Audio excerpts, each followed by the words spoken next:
Hello and welcome to Connected episode 274. This is our 2019 year in review episode, and it is made possible by our sponsors, Squarespace, Pingdom, Hover, and Storyworth. My name is Stephen Hackett, and I am joined by Mr. Federico Viticci. Hello, happy end of the year. Is that a thing that people say? Yeah, it's the end of the year. It's almost over. Finally, the year of Stephen is ending. The year of Stephen 2 is just around the corner. Oh, no. And we're also joined by our friend Myke Hurley. Oh, hello. Hey, buddy.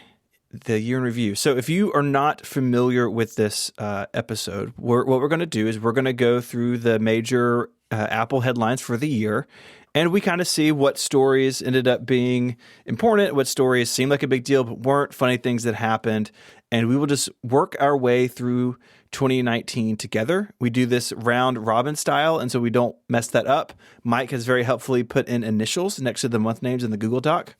I had to do it because you would probably do like round robin, but it's a round robin per quarter, so it like adjusts the order, and then there's like we go like a round robin per every half year, which is different to that one. You really want nested round robins, so like every level down is another round robin. It's round robin. Exactly. We're going to start in January. Do we have to? We do. We do need to go in order. Why do we just start in January? Why don't we round robin the months? Time is a social construct. We should start from that's June. true, actually. Yes. I agree with that. Let me tell you guys something. I have tried several times to write an episode of Ungeniused, which is the show, Myke, you and I have about things on Wikipedia. I've tried several times to write an episode about how calendars work, and it's impossible. Like, oh, no. it cannot be explained by me or any really other human. Yeah, we're all just in this system. The Matrix says we start in January, so we're going to start in January. And I'm going to start with huge news, guys. Huge news reported by Mac Rumors. AirPower has entered production and is coming soon. This is where you're putting the crickets playing. About every month for the first 6 months of the year, there was a link in one episode which was about AirPower coming. So I put this one in, and it will come up later on when it was cancelled. This is probably one of the bigger themes of the year, because by this point, it was very old, right? Because, they announced it with the iPhone 10. They did. Right? Yes. In 2017. That's correct. Then we missed a whole second holiday season. Yes. And so the desperation had started to set in. And then the desperation created more rumors. Yes. And then that was one of the big themes of 2019 was just Desperation? AirPower. It's mere it's mere like hint of a possible existence and then cancellation, which happens later. Well, don't spoil it. Jesus, Mike. Oh, or not. We don't know. It's January. Yeah, or not. We So- haven't gotten there yet. It's only January. That's a good point. Up next, more product rumors. The 2019 iPhones are to adopt USB-C, and Apple is working on 7th generation iPod Touch. That did come true. They did ship a new iPod Touch in May of 2019 with the A10 Fusion in it. So pretty beefy little iPod Touch, but no USB-C yet on the iPhones. And we've talked about this a lot. We have not talked about, because the cycle, the way we've done our show recently, is that there's a rumor that Apple's going to do an iPhone with no ports. It's like jump over USB-C to nothing. That makes me sad to think about. The iPhone should have ports. I would be really disappointed if that's what they do. Like, I hope the 2020 phone has USB-C on it. Me too. I hope they never get rid of the ports, but that's a whole other discussion. Yeah, we can have that one another time. Yeah. In fact, I want another button. I want a camera shutter button. But anyways, I want an extra port. double ports. Not the headphone jack, though. Don't want that one. Give me like 2 USB-C ports on the iPhone. That's what I want. That'd be nice, actually. Yep. Myke, in January, you tried out the paper-like screen protector on your iPad. I remember this. Is that still on your iPad? No, I took it off, remember? It's like sometime in a few months after I took it off. The reason I've put this in there is because sitting next to me, I have the new one. Mm-hmm. I haven't put it on yet. They did a Kickstarter campaign for a second one, and Marco was talking about it on ATP a few weeks ago. I had backed the Kickstarter campaign but didn't want to tell you. Wow, we reached that point I was on waiting. this show. I was waiting for the right time, and now is kind of the right time. But I haven't actually put it on my iPad yet. But I'm going to. Why don't you do it while we're on the show? Do it now. That is not something I'm going to do. Something I did do as well recently was I got my first dbrand skin. I put a dbrand skin on my Galaxy Fold to make it look a little bit more like a Pokédex. Can you explain to Stephen what a Pokédex is? It's a like an It's like a computer encyclopedia of Pokemon. It's like a Rolodex, a Rolodex of Pokemon. Yes. Yes. Oh my, that's where it comes from. It's a Rolodex. That's where it comes from. Mm-hmm. Of course, Stephen knew. So I've got white and red. White on one side, red on another side. So it looks like it kind of, in my mind, looks like how a Pokédex would look. Because this device kind of feels like a Pokédex to me. It's kind of cute.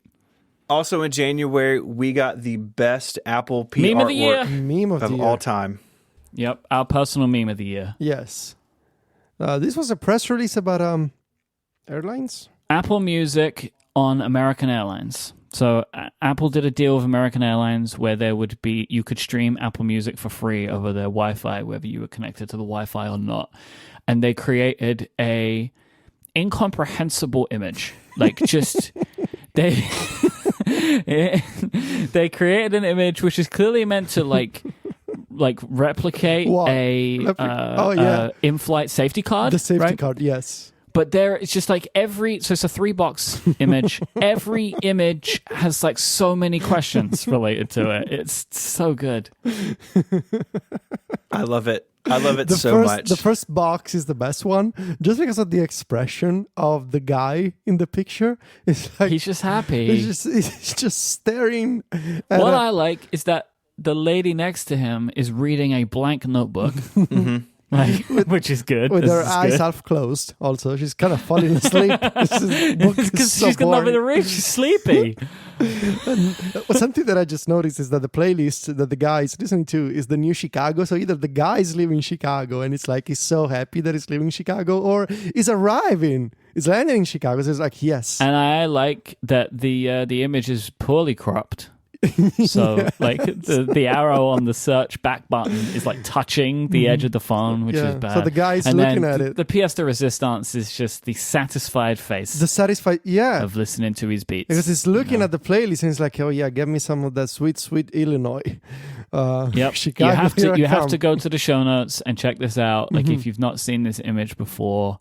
It's so good. It's so good. There should be an award for the Apple person that came up with this illustration. This is so good. Everything about it is perfect. This is the only good thing that happened in 2019. And yeah. I agree. Mm-hmm. This image. I agree. Like, what's your favorite thing of the year? A JPEG file. This one. Yeah. Mm-hmm. Well, do we just want to wrap it up here? Like, I can just do 4 ad reads and we can go. Yeah, okay, good. Before we get into these next, there are 4 items left for January. You may remember or may not remember, these all happened within the span of like 2 weeks. And it was a nightmare for Apple. Mm-hmm. Right? Like, I just wanted to make sure that was like these 4 things we're about to talk about, which round out January, just like it was so bad at the time because it just felt like everything was falling to pieces, it was very fun. Up first, we have the FaceTime bug that allowed access to the microphone, maybe even your camera, without you giving that access. So not only was there that bug, do you remember Apple's response to it? Was it the story with the kid that discovered? Yes. The kid that discovered it, and then the parent wrote that big letter, and then Apple tried to brush it off, and then they eventually had an executive go to the house. They had a photo op or something, right? Yeah, and that they named the kid, and I think that they like gave them money from the bounty program, if I remember rightly. So like, it wasn't just that they had this bad bug. They tried to like, and there's another story like this later on in the year. Apple tried to like brush it away, and it got way worse. Yeah. They ended up having a software update. I think they ended up turning off group FaceTime. They turned off FaceTime, yes. Yeah, until you ran the update, and they never re-enabled it for this old version of iOS. Yeah, not Apple's finest handling of a situation like this, but definitely an unusual story. You know, we don't see this sort of. There's definitely quality control issues, but this is a pretty big deal.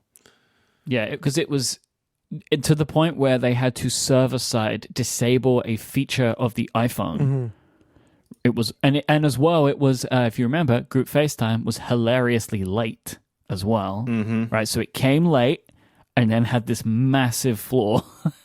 So yeah, that was not a good time. I remember testing group FaceTime with y'all and John, like when it was in beta, and like I remember my phone being hot to the touch. Like this isn't ready yet. I was in Seattle, I think, we tried it all out, and like it was a Has nightmare. anybody ever used it? Group FaceTime? No, I've never used it. Nope. But I very rarely use FaceTime, to be honest. Like I very rarely video call anybody. Maybe if I did that, I would, if you know what I mean, right? Like if my family were a FaceTime family, like, which I know a lot of people are, I could imagine us doing multiple people on a call, but like we just never do that. Yeah, I agree. In January, we also had Facebook's VPN app. It came out that they were using that to collect a lot of data on people. It was called Project Atlas. It was basically Facebook went around to a bunch of teenagers and paid them. That's a good name if you're going to spy on people. Project Atlas. And it was previously called Onavo? Yeah, it's the Onavo. Apple poured it. The Onavo VPN thing. Yeah. And but the problem was with this, as you may remember, this wasn't in the App Store. It was being spread around with an enterprise certificate, which Facebook were publicly getting people into. Like they had like Instagram ads and stuff like that to get people to sign up for this. And then they were installing an app with an enterprise certificate, which made Apple revoke Facebook's enterprise certificate completely for a period of time while they fixed it. And if you remember, they also did it to Google as well. Which basically broke Facebook because they used that certificate on all their internal apps. And we've been to Facebook's campus, right?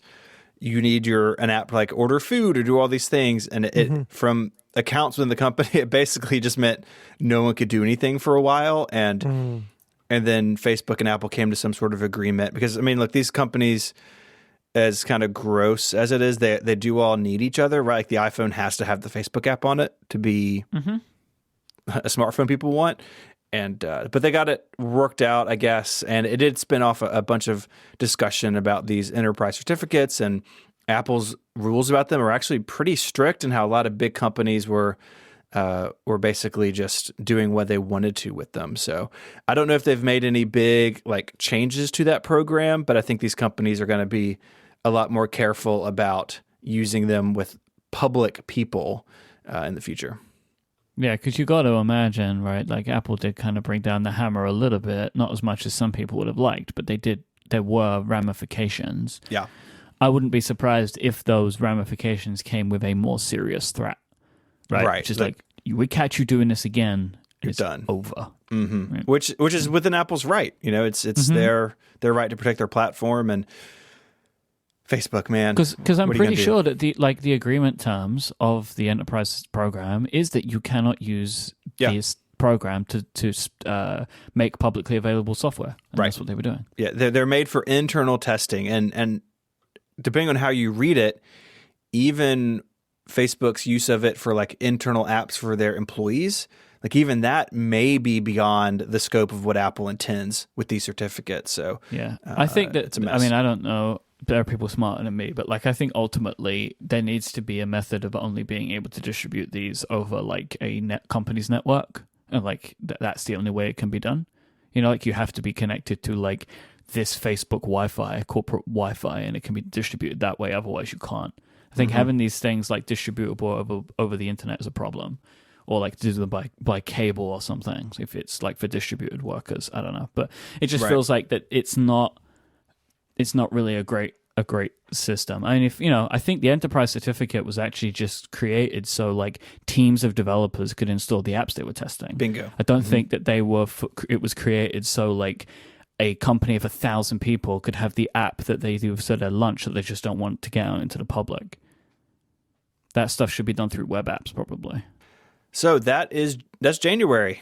That's January, so move on to February. So Angela Arendt leaves Apple, and Deirdre O'Brien assumes the retail role, combining retail and people into one. The year of Steven! This is where Steven got drunk with power because we made our picks, and then just a couple of weeks later, the first executive of the year left Apple. And it was surprising, and it was one of those, it was weird because it happened very quickly. Like, Mm-hmm. Angela's going, Deirdre's in place, Angela's gone, right? Like, it Yep. wasn't like the Johnny thing where it's like it was much more in advance, it seems like, that they announced his departure before he actually left.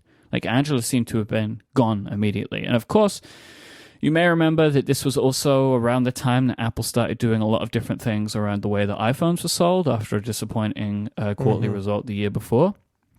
And the tea leaves and then some reports afterwards seem to indicate that Angela came in to do a specific job and to build Apple stores a specific way with programs, but then Apple's business changed and the things that she was brought in to do couldn't work anymore, and they had to change a lot of stuff around the way that iPhones were sold and that the Apple stores looked, and they needed somebody different for that because it was not the role that Angela was brought in for. And so it seemed like I don't know, like an amicable parting of ways, probably.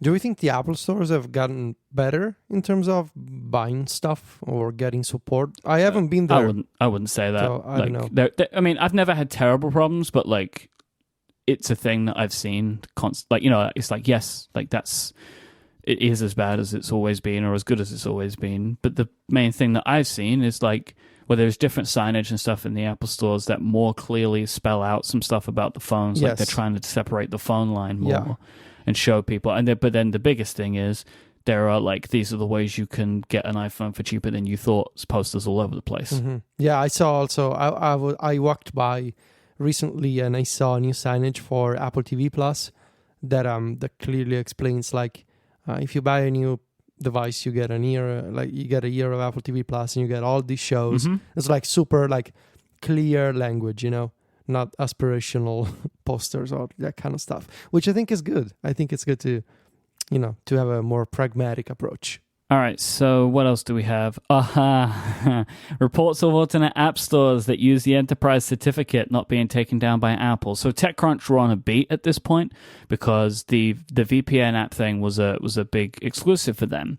And then they kept having a bunch of really great reports. And so they kept going. And then they found that not only were companies using enterprise certificates, there were shady individuals who were using the enterprise certificate program to create like underground app stores to distribute things that were against Apple's rules, like pornographic applications, gambling applications, and other illegal, and then also, also illegal activity stuff.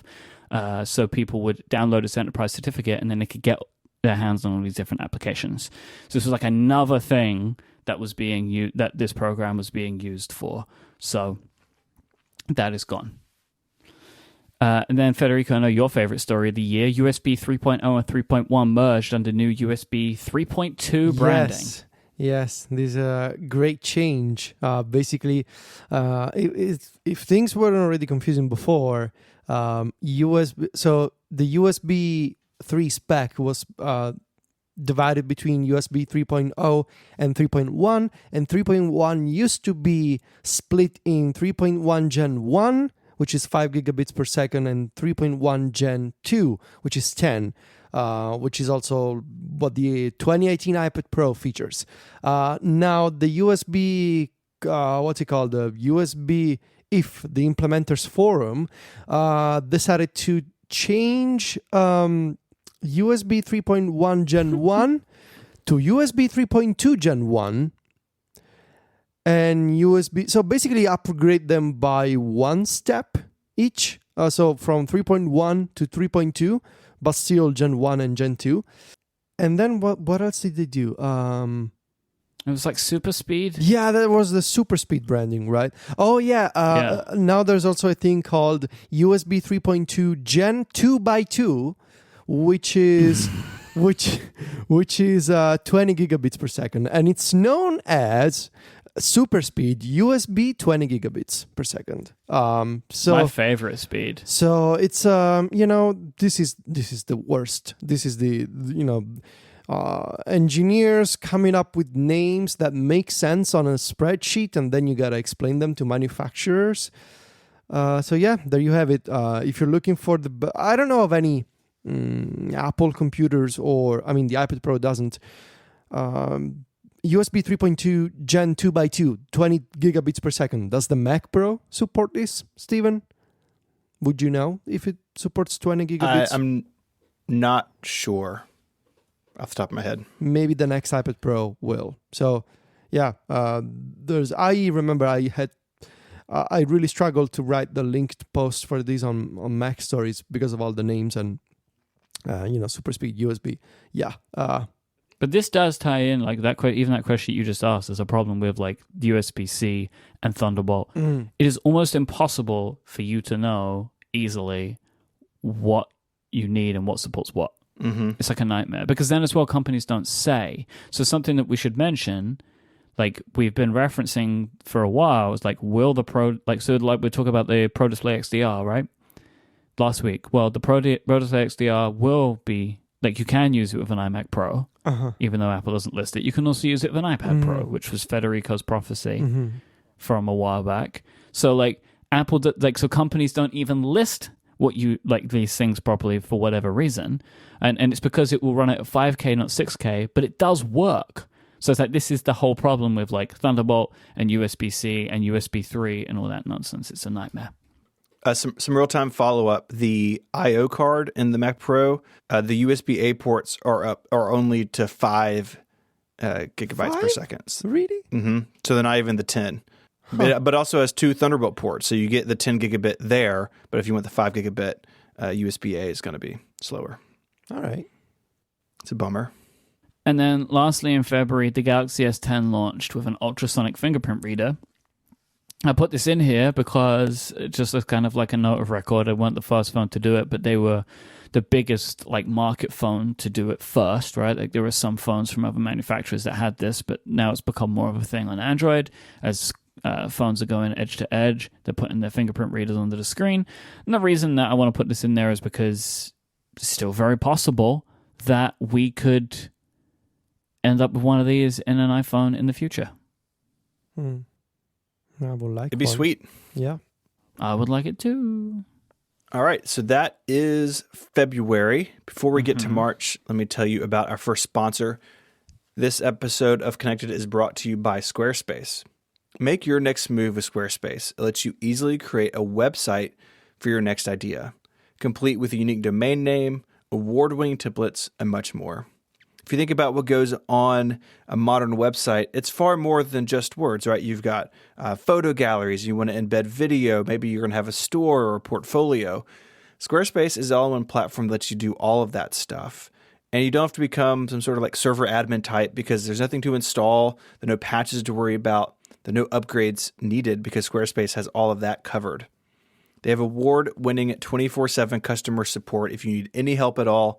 Lets you quickly and easily grab a unique domain name, and all of those award-winning templates are beautifully designed for you to show off your great ideas. My kids' elementary school, they're like the PTO, like the parent organization, needs a new website. The current website is really, really bad, and like the person who built it's long gone. And we're going to rebuild it on Squarespace because it's going to look great, and they can edit the content themselves really easily in Squarespace's editor. Their plans start at just $12 a month, but you can start a trial with no credit card required by going to squarespace.com/connected. When you decide to sign up, use the offer code CONNECTED to get 10% off your first purchase of a website or domain and to show your support for the show. Once again, that's squarespace.com/connected and the code CONNECTED to get 10% off your first purchase. I'd like to thank Squarespace for their support of the show and all of Relay FM. Squarespace. Make your next move. Make your next website. All right. It is March, and we begin with Spotify launching a Time to Play Fair campaign against Apple and filing a complaint with the European Commission, which is a regulatory body that controls, non-competitive practices in the market and whatnot. Basically, Spotify had a blog post written by CEO. Oh, and they also created that whole website. Yes, they had a blog post and a website at timetoplayfair.com, essentially arguing that Apple was stifling innovation and competition by via a few. They basically mentioned a few issues. Apple's commission of 30% from App Store subscriptions that For services with recurring revenue and subscriptions like Spotify, the company was arguing that it's too much. And they also mentioned the fact that Spotify users could not take advantage of integrations with the iPhone's operating system like Siri, for example. So this locked-in approach that Apple was using to promote their own services like Apple Music at the expense of third-party services like Spotify.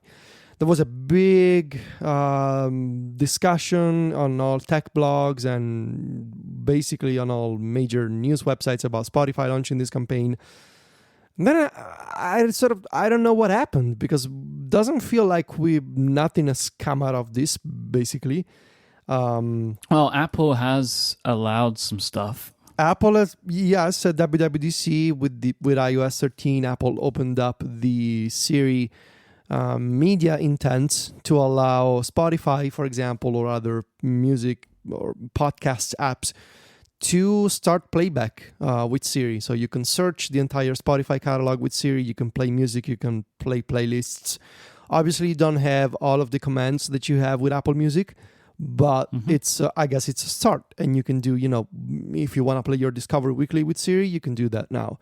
But when it comes down to like the cut and stuff, well, nothing's happened. No. So I guess we're assuming something to come out of the European Commission if they accept the complaint from Spotify. So the website is still up, timetoplayfair.com. There's a video. There's a few 5 fast facts about Apple's anti-competitive behavior. So that happened. We talked about it. I thought that, I remember that Spotify had a point about the fact that Apple should have opened up the platform more, and they did that, so that's fine. About the money stuff, well, somebody smarter than me will decide whether that's anti-competitive or not. Yeah, the last that I can find is that a EU Commission started looking into this in May. Okay, so maybe they went on vacation afterwards.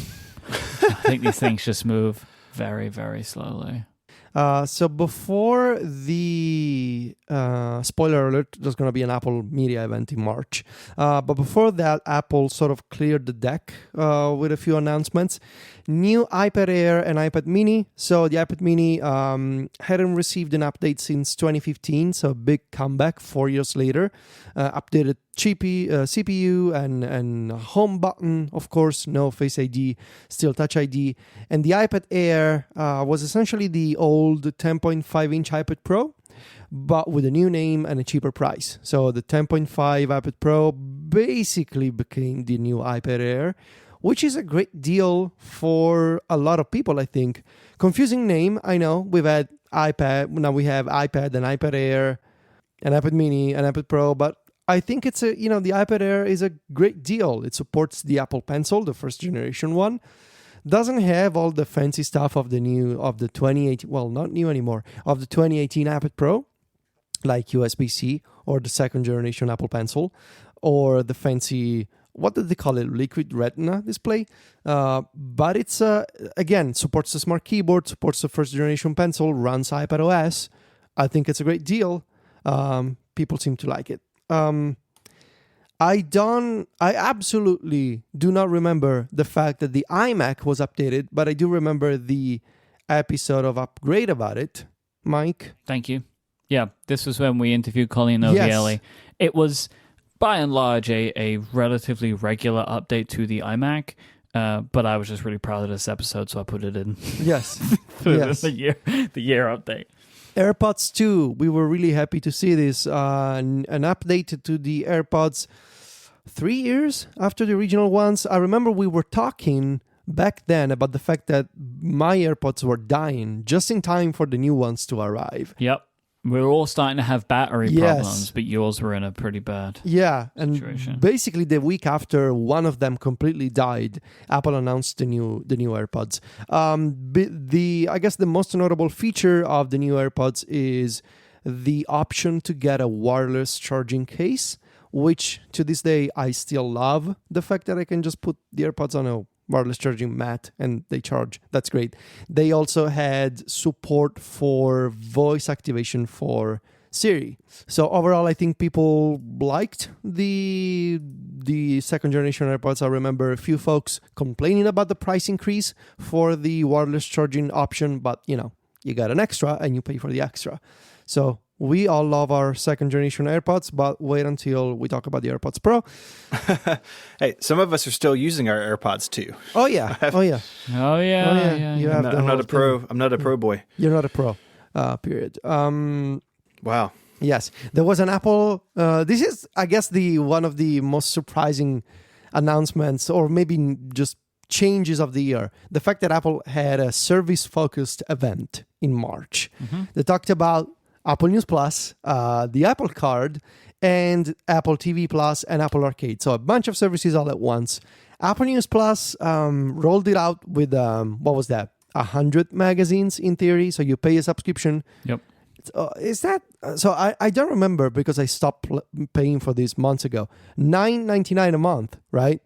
Yes, it is a single monthly fee of $9.99, so $10, 300 magazines. I remember that night when I went through Apple News and compiled the list of all the magazines that I could find. I don't remember why I did that to myself, but I did.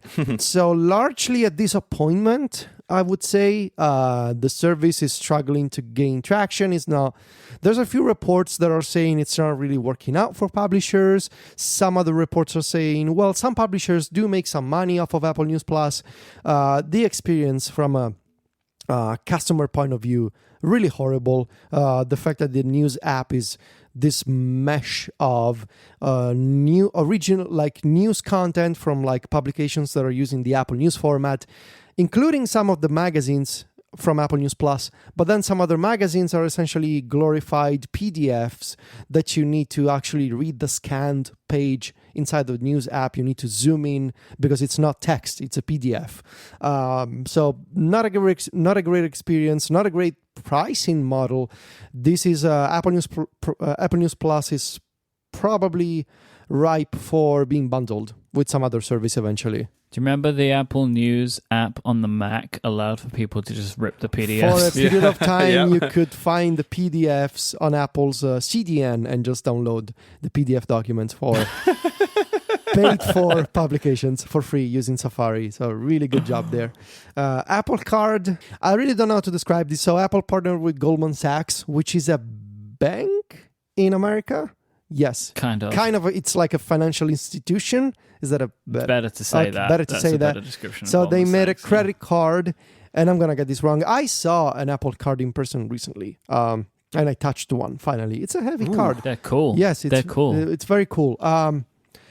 So this is my best description as an Italian with no experience about American banks and credit cards. It's what sets it apart is the integration with the iPhone, the fact that it's made by Apple, so it's all integrated with the Wallet app, but it's got also the daily cashback feature. Yep. So basically you spend money, you get money back. And you don't get points, you don't get rewards, you get actual cash in your Apple Wallet.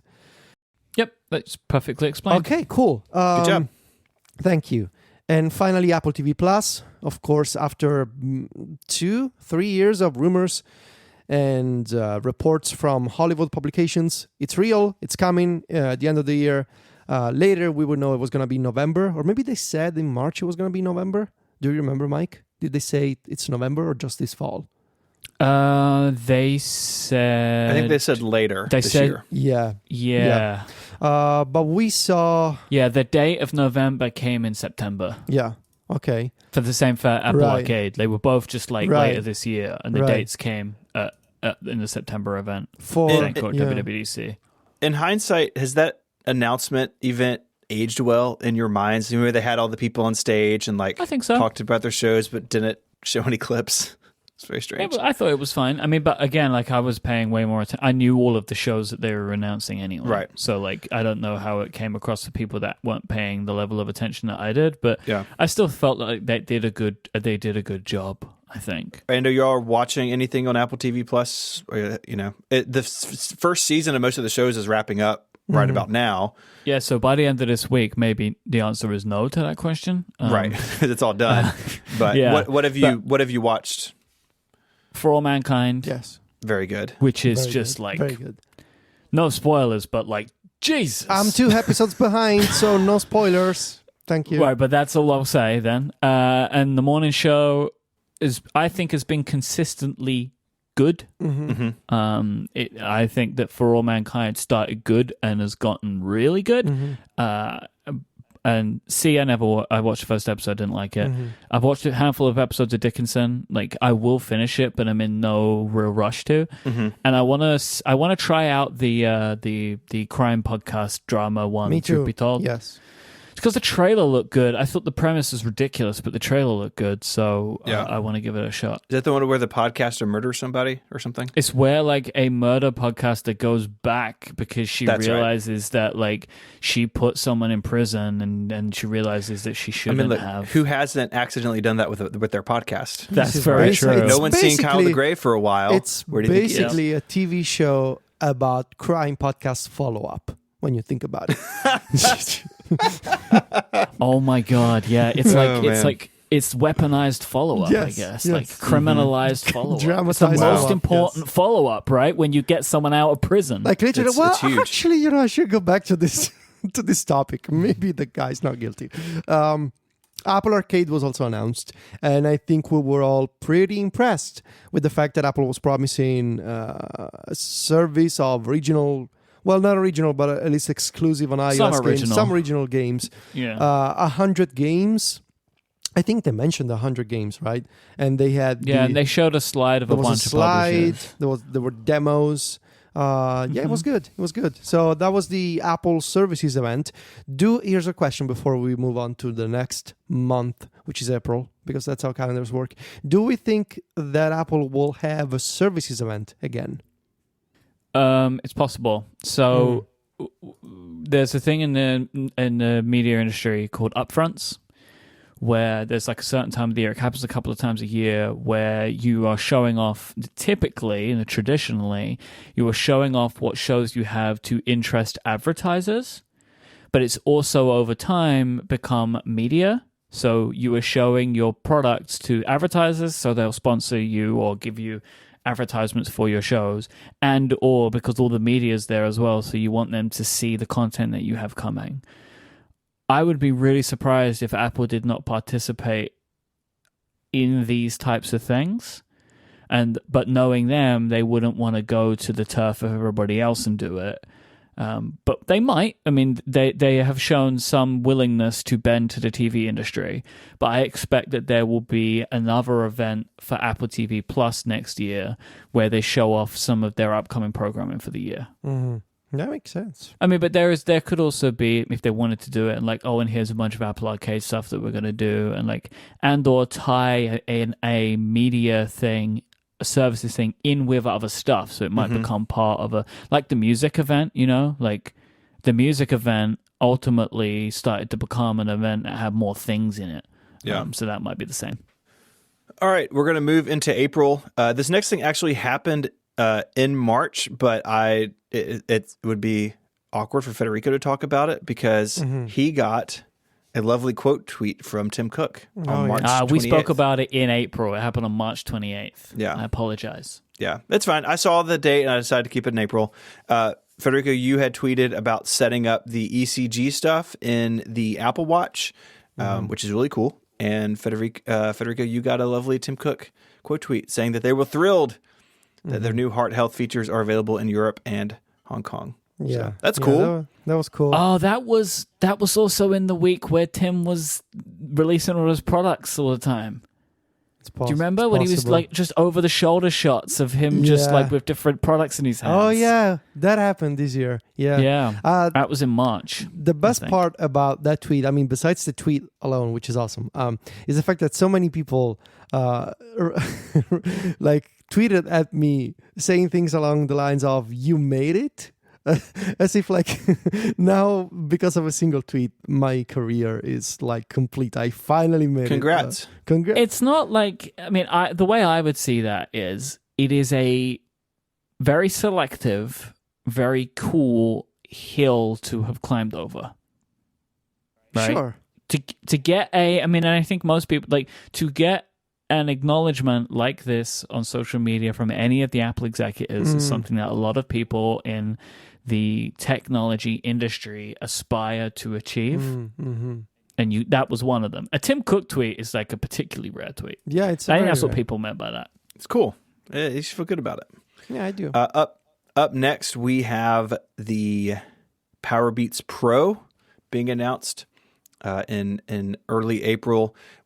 My wife has been on the show to review them. They seem popular. I think people like them.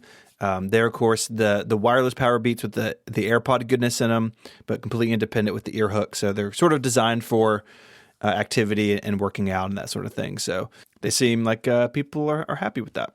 We also have, Myke, this is another one from March. Apple, on March 29th, not April. Hey, canceled. I remember saying, guys, don't worry. I've gone through and added. I spent the time and gone through and added all of this. You could have checked it. I did not notice this the is URL. based upon when we spoke about it on the show. So we spoke about in April, AirPower is dead.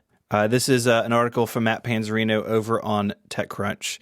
There's a quote in here that after much effort, we concluded that AirPower will not achieve our high standards, and we have canceled the project.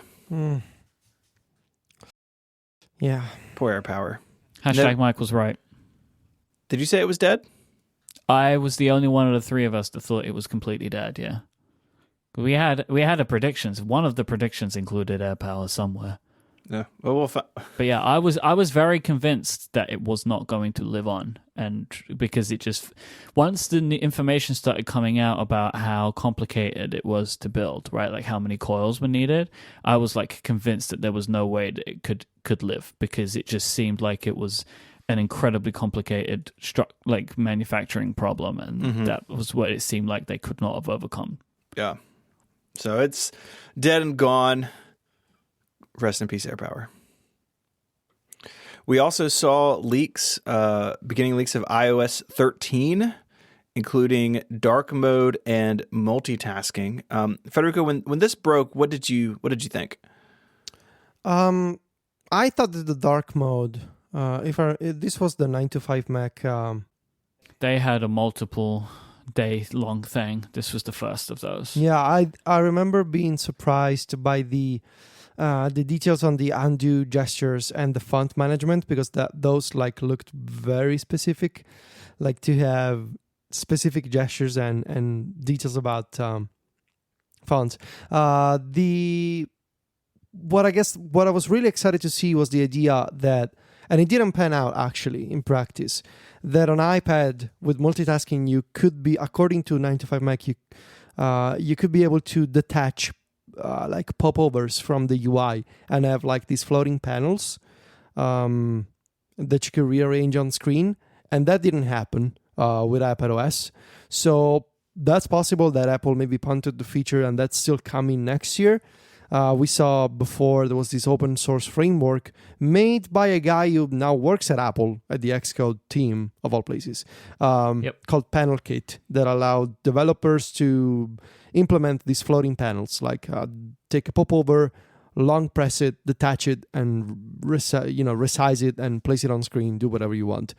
I would have liked to see that, and I still think it's a good idea, especially if you have a big iPad and you want to customize the interface and the elements that you see according to your taste and needs. That'd be nice, but that didn't happen. I was really excited to see that, but it didn't happen.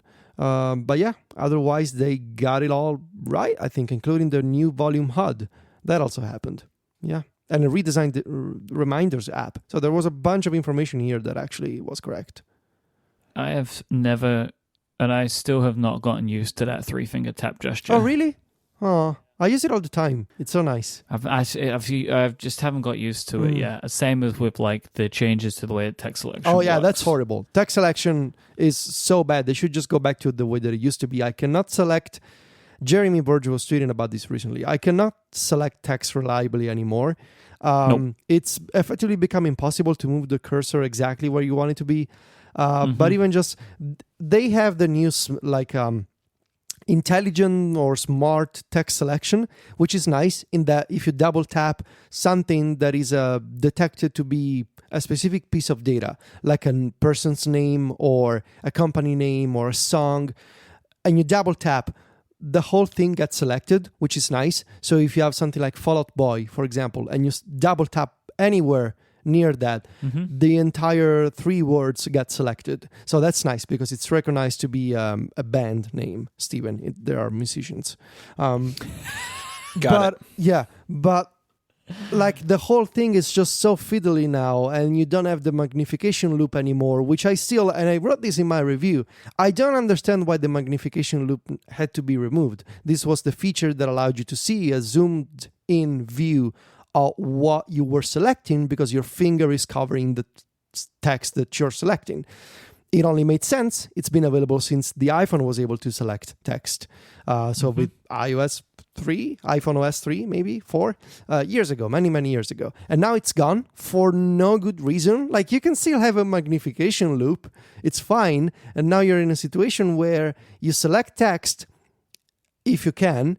And when you do, you cannot see what's underneath your finger because the loop is gone.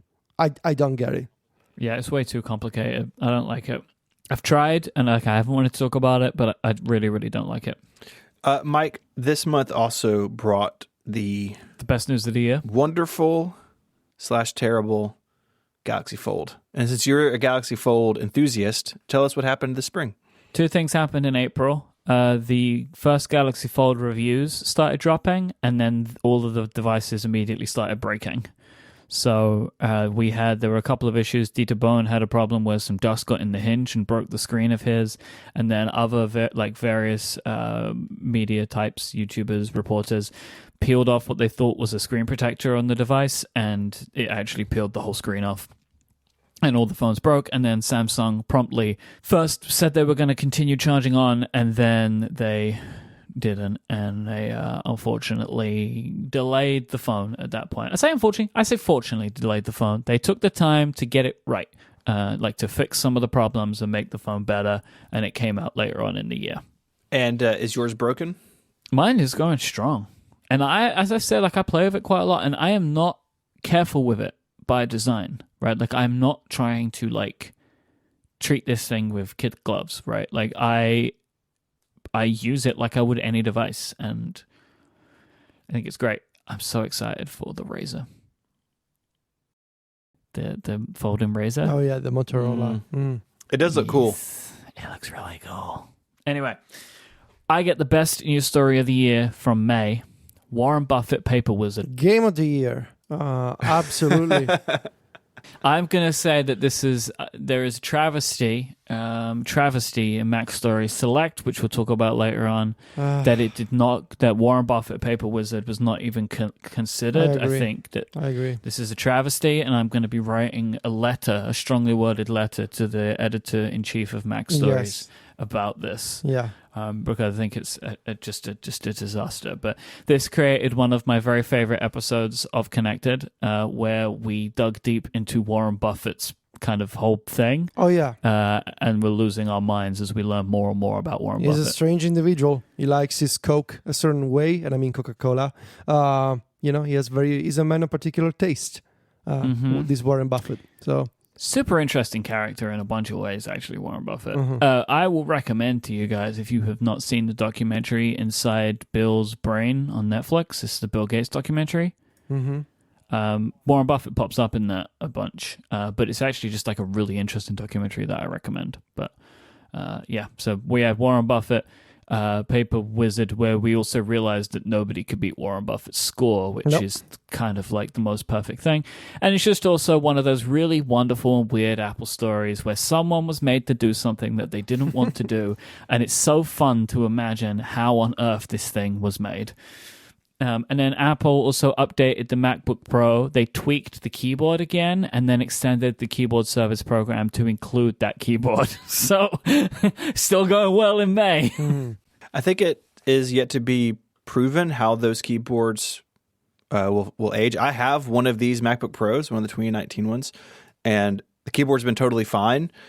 It may stay that way, but clearly they had to move away from it, and we'll talk about that later in this episode. This was the final revision, right, of the keyboard? It was the one. So they had the first one. They revised the MacBook Pro again, didn't they? But they kept the keyboard the same.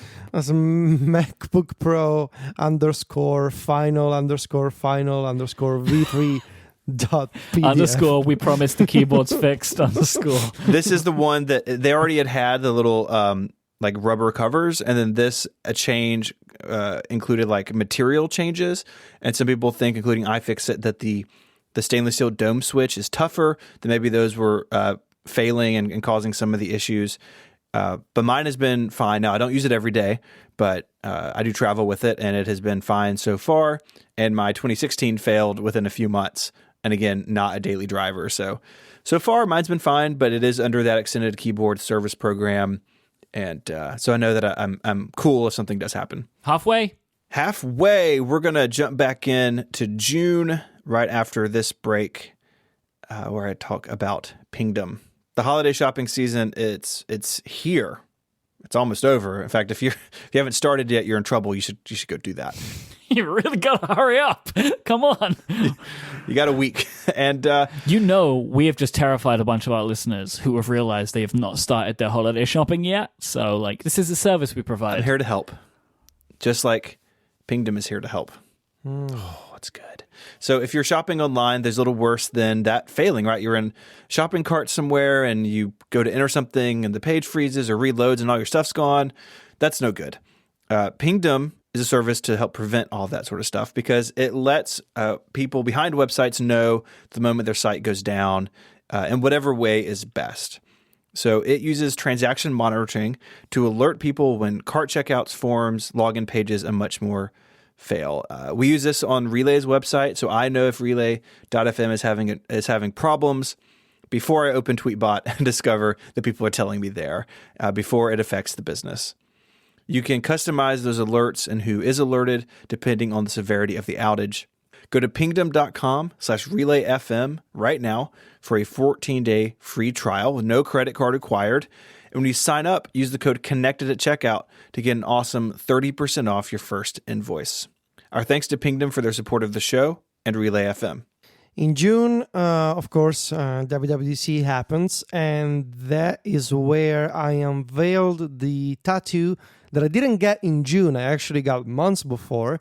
So there was this whole story that I invented about the fact that I was going to get a skin biopsy to help other people. Because you're a terrible person. I'm a terrible person. But so basically, try to understand my position here. I got a weird fish tattoo months before in April. So it was fully healed by WWDC, but I needed to come up with a method to hide the fact that I had this tattoo in my inner what's this part bicep. of the human body? Bicep, yes. Bicep. Hide it. So imagine this, California in June, it's gonna be hot, nice weather. You don't want to wear a sweater or a long sleeve shirt. So I needed to hide this tattoo that is very visible on my bicep from Myke, who I was sharing a hotel room with for 5 days, actually. It's not like I just could walk for 5 days with my left arm attached to my body without ever moving it. That would have looked weird. Nobody has ever contested that you needed some idea of which to hide this. I needed an excuse to put on a huge patch on my bicep and explain why. So, but you never had to say that it was to assist with cancer diagnoses in other people. Well, I needed to sell it, and I thought that my history with cancer and stuff would avoid any kind of question from people. And it did. It worked. It was yes, it definitely worked. Everybody. So my plan was to make everybody feel bad for ever asking why I had a patch. And that's it. Nobody's ever going to ask again. Perfect. So I needed to come up with a story. And I did. And I kind of regret it because, it's bad to lie, but it was for a good reason. Because I wanted to unveil the tattoo at our live show for Connected Live. And it was beautifully done. Yes, I'm very happy with the execution. That also, by the way, involved a quiz during the show. We had a little game where I had Steven jot down ideas. Well, not ideas, but answers to a long question. Eventually, those words would put together. They would take you to an Emojipedia page. So I collaborated with Jeremy Burge of Emojipedia. And on that page, for the weird fish emoji page, you could find the Mac Stories link. You tap the Mac Stories link and you see the photos. And then I get up on stage and I remove my jacket and Myke looks at the tattoo. It was very nicely done, I think. Anyways, WWDC was also going on, of all things. I mean, in my life, like that, it really is just that WWDC was the also that year to this. Yeah, a bunch of things happened. I interviewed Craig Federighi. That happened. Oh, yeah. I did, yes. iPadOS was announced. So Apple announced that they were going to split iOS in two. iOS for iPhone and iPod Touch, I guess, because it's still a thing. And iPadOS for iPads. They unveiled the Mac Pro, the new Mac Pro. Yes. They did. Yes. Yep. And we got to interview Doug Brooks, the product manager for that, on Mac Power Users, which was really cool. Of course, iOS 13 with dark mode. And what else is new on the iPhone? I mean, the updated Shortcuts app, bunch of things, really. Yeah. Mac You're the Catalyst, person Swift asking? UI. Swift UI, yes, that's also a thing. And while we're doing this, and then we had an interview with two members of the Apple's product teams about Swift UI and upgrade as well. So that was cool. A lot of things going on at WWDC. The new Reminders app was new. A lot of things you can check out. We can talk about it later. Well, I completely forgot about this phone, but Huawei postponed the Mate X foldable phone. Is it still in a postponed state, or did it actually come out? I think the latest that I noted is that they had released it in limited quantities in China only. So it is essentially still not available widely anyway. Okay. There have been no reviews of this product in any outlet that I have come across. Let's move on to July. Yeah. Let's do that. We got the news that Johnny Ive leaving Apple to form an independent design company. And this ends a really like impressively long career at Apple. Of course, he was a close collaborator with Steve Jobs. He designed the most iconic Apple products you can think of. He designed Apple Park, like down to like the chairs and the bolts holding doors on to bathroom stalls, like all of it. And I don't think this was a huge surprise to people paying attention, but they sort of made it official. This was a process. You mentioned Angela and the retail changes earlier. With Johnny, it was different. This was the beginning of a process that really just ended at Thanksgiving a couple of weeks ago. He's out doing his thing. He took some other designers with him. There's new bosses. One change here is that now the industrial design organization doesn't report to Tim Cook directly. It reports to Jeff Williams, the chief operating officer, and assumedly the CEO in waiting. And so that is a huge structural change. But this is a thing where we'll know over time, whether this was good or not for Apple. I think a lot of people are happy with where a lot of Apple stuff is today, but that stuff didn't start over the summer. That stuff has been in the works for a while. So I still feel like we're probably a couple years out from really understanding what this means. But the most important thing is it means that the year of Steven continued, that my pick of changes on Apple's executive team continued throughout the summer. Johnny Ive. Bye-bye. Bye. Federico, I had totally forgotten about this, but there was a feature for FaceTime called attention correction, and it was using like machine learning and all sorts of stuff that would basically, if you were not looking at the FaceTime camera on a FaceTime call, it would move your eyeballs, like the focus of your eyes, to make it look like it was looking in the camera, which people fell into two camps on this. They thought it was really cool and like a good use of technology, and other people thought it was super creepy. But then you have a note in here that says it was later removed. Is it not there? I it's don't know. not It never here shipped anymore. It never shipped. Rightfully so, because it was creepy.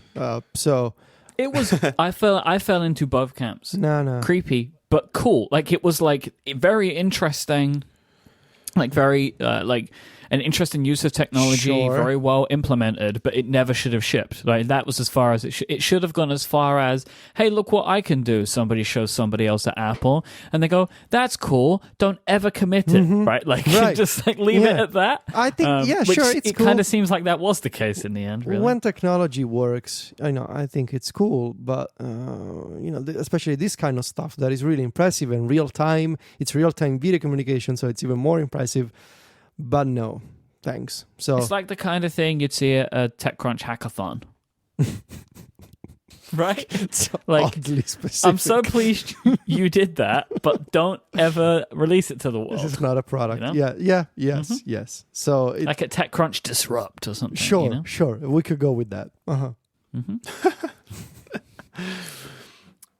In July, Apple revised the MacBook Air and the 13-inch MacBook Pro. So the MacBook Air became cheaper. It got the True Tone display. It's really the only change here. The bigger change, though, was with the entry-level MacBook Pro. It had previously been the MacBook Pro, but had function keys. It was called the MacBook Escape by Federico. He named it, not Marco. And Federico loves names on products. Don't ever do this to me. This is like the greatest insult that you could ever Wow. Really? The greatest? say. Yes, greatest things on the show that I like to come up with nicknames. Sorry. I'm sorry. Please forgive me. But it got a touch bar. And so there's that. So yeah, it kind of evened out that weirdness. That entry-level MacBook Pro, I think, was supposed to be the MacBook Air replacement, but that never really took off. So just an adjustment in the MacBook Air and MacBook Pro lineup at the low end.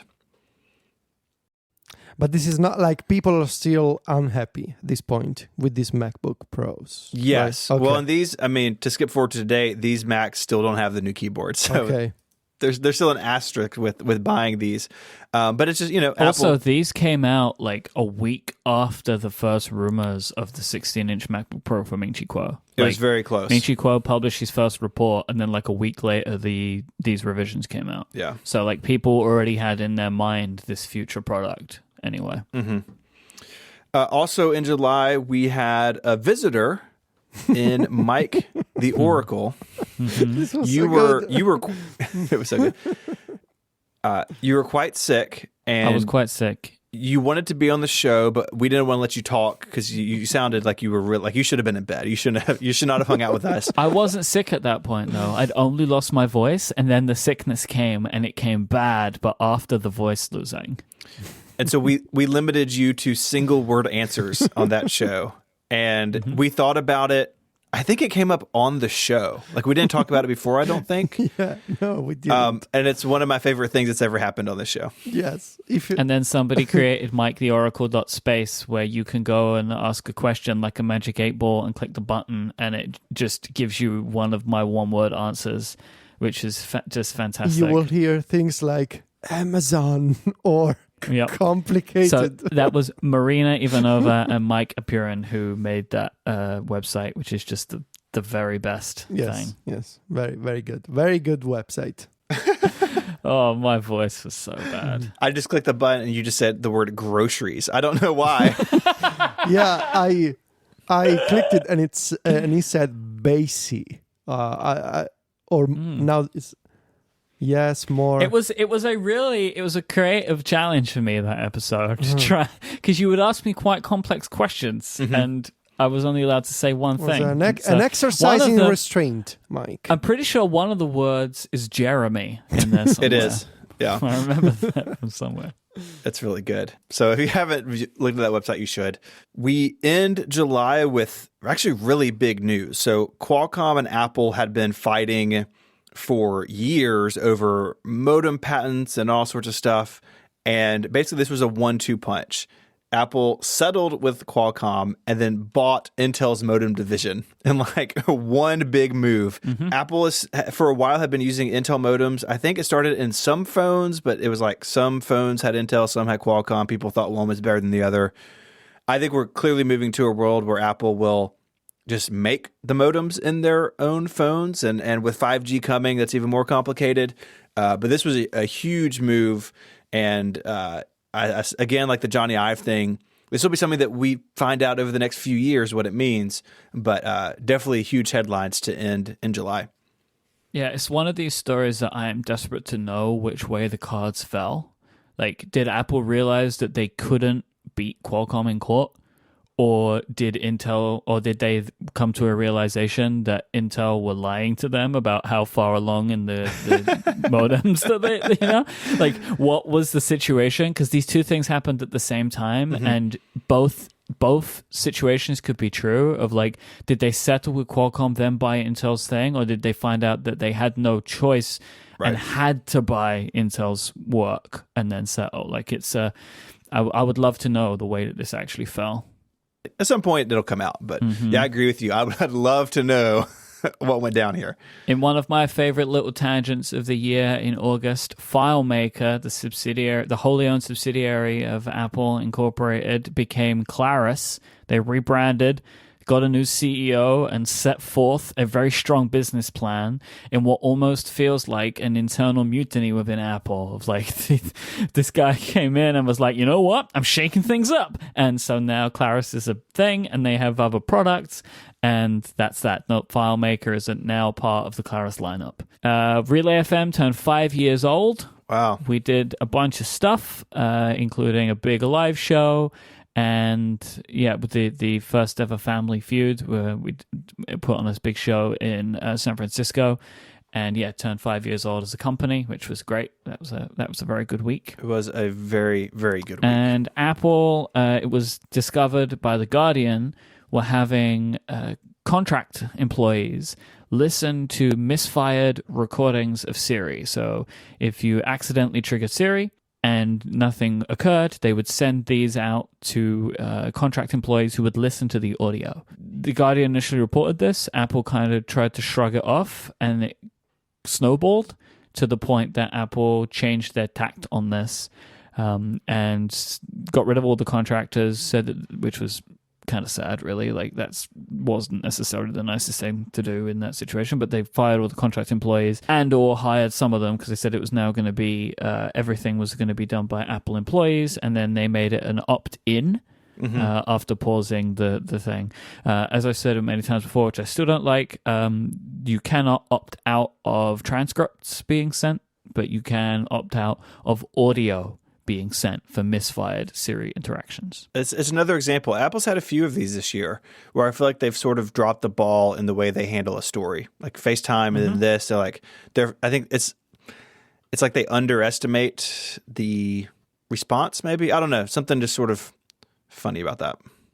We're going to get to September, another big month, but let me tell you about our next sponsor, and that is Hover. When you have a big idea, where do you go? Where do you start? For a ton of people, Hover is that first step because a business starts with a domain name. Hover has over 300 domain name extensions to choose from. So you can go traditional.com, .net, or you can get wild. We own a .fm, and you can do all sorts of these really fun TLDs, and it helps you stand out. It helps you be unique. And no matter what you're trying to build, you could find a domain for it. Hover has excellent technical support to answer any questions you may have. They have free Whois privacy, so your personal information isn't attached to your domain if someone looks it up. Really clean UI and UX. They are dedicated to getting you online, not upselling you with stuff you don't need.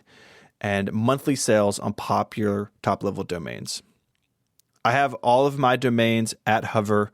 One of the ones I've had the longest, of course, is 512pixels.net. And every time it comes up, it's like, yeah, doing this another year. And when you are starting a project, you can use their tools to search for something. I remember when I rebranded my blog to 512pixels, part of that was going to Hover and seeing what domain names were available for the different ideas that I had. Buy a domain and start using it today. Go to hover.com/connected and you get a 10% discount on all new purchases. The URL, hover.com/connected. Make a name for yourself with Hover. Our thanks to Hover for their support of this show and Relay FM. September means Apple event. So new iPhones, new Apple Watch, and a bunch of software updates.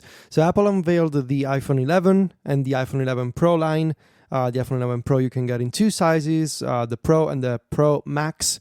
And I remember we could not believe, well, at least I couldn't believe that they were going to call it the iPhone 11 Pro Max, but they did. So that's a bad name. I still think it's a bad name. I still kind of don't believe they did it, even though I know it was They did done. it. It's called the iPhone 11 Pro Max. So it happened. Apple Watch Series 5 with an always-on display. This was the big surprise from the event. I don't think we were expecting maybe to have sleep tracking. Sleep tracking was the rumor. There were absolutely zero credible rumors that indicated that there would be a big hardware change to the Apple Watch. And of course, the new iPhone 11 and 11 Pro lines, with the iPhone 11 Pro having 3 cameras, one of them being the ultra wide, and the iPhone 11 taking the place of the iPhone XR and offering the wide angle and ultra wide, so the standard and the ultra wide camera, but not a telephoto lens. So the iPhone 11 Pro, as all of them, there's no difference in terms of performance between the iPhone 11 Pro and the Pro Max, but the iPhone 11 does not have the 2x telephoto camera. And it also has an LCD screen, right, compared to the OLEDs. Has an LCD screen, has a liquid retina, but it's not the OLED one, basically. Mm-hmm. Is it called Super Retina? I think so. Super Retina display, I think. And also... or is it Liquid Retina? Liquid. Oh. It's Liquid Retina when it's LCD. It's Super Retina when it's OLED. I don't know. It's confusing. All these names are confusing. I think that's right. Mega Retina, Hyper Retina. Hyper Retina display. Max Retina. Yes, Retina Max. There you go. And also at the event, Apple confirmed the release date for iOS 13, but we're going to talk about that in a few minutes. First, I need to mention that this was awesome, and I'm so happy that I played a small part in this event. Relay FM raised almost, which is incredible, $315,000 for St. Jude. Yeah, we did. You guys had your first ever podcastathon, which I also think it's the first time anybody has ever used this word or come up, with this thing, a podcastathon, which is awesome. And you raised... I'd never heard of it before, but we had come up with this word like 5 years ago. Uh-huh. But me and Stephen just referred to it with each other as a thing we wanted to do, and then we ended up doing it. Mm-hmm. I'm so proud of this. Yeah, me too. Like $315,000 is a lot of money. Mm-hmm. Yeah, it's a lot of money. It's incredible. It's like, what, 4x your original expectations? Something like that. Yeah. Myke ended up with a bunch of glitter on his beard, so that was cool. Stephen had way less hair. Stephen shaved. Had a mustache. Yes, which you should bring it back. That was super good, Stephen. So that happened. We'll see. We're gonna do another one, so you never know. Okay. Is that breaking news? Yeah, we're gonna do one. We're gonna do one in 2020. There you go. Breaking news. We're doing it again. Tip at Tech So start saving up. Yes, everyone. Bigger and better. Yes. September saw the release of iOS and iPadOS 13, but with a weird twist toward the very end. A lot of features were delayed to 13.1, which would follow 13 by like 10 days. So I had to make a decision. Do I want my review? Well, I knew that my review was going to include both iOS and iPadOS. iPadOS also didn't launch alongside iOS, I believe. iPadOS came 10 days later.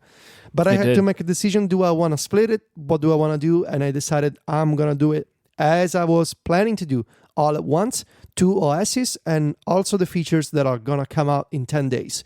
I had to make a bunch of changes to the story saying this feature will come out with 13.1, but otherwise it was fine. And I'm very happy with how it went. Like, I'm super, super happy. I know that every year is the best year ever, but I was happy with the graphics, with the animations that we did, with the section, with the fact that it was, it was a huge review, but it was also 2 operating systems at once. People liked it, and the extras, they went really well. And I also like iPadOS and iOS. So, I don't love the fact that they turned out. So here's the thing. now that I'm just thinking about it now. One of the things that I will have to address next year that I got wrong, in hindsight, was just how much iOS 13 ended up being. Just how much buggy, ended up being. I was not expecting it to be that much buggy, honestly.